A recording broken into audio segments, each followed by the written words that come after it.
إيش الأخطاء اللي تؤدي للرسوب في امتحان البيسز؟ بالتأكيد طبعا أي problem towards your patient ده طبعا immediate failure. إن أنت لو عملت problem للpatient سواء كان بالكلام verbal أو clinical عملتها خطأ، دي طبعا بتؤدي إلى failure.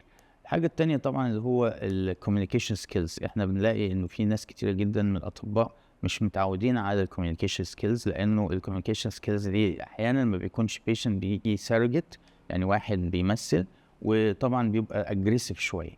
فلازم ندرب الطبيب ازاي يتقبل الاجريشن من البيشنت او من الريلاتيفز.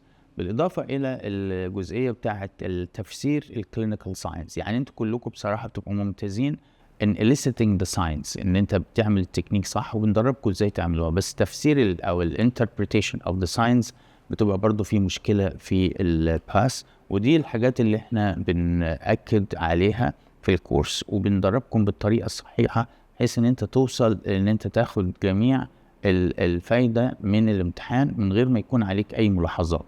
وده طبعا بيتم عن طريق ان انت بتتعود على ال behavior in the stations في الكورس بتاعنا. يعني هنا الكورس بتاعنا 10 ايام بنعمل ال5 stations بالظبط زي ما بتشوفه في الامتحان. فبتخلص الكورس يكون عندك خبرة تامة هتعمل ايه في كل ستيشن.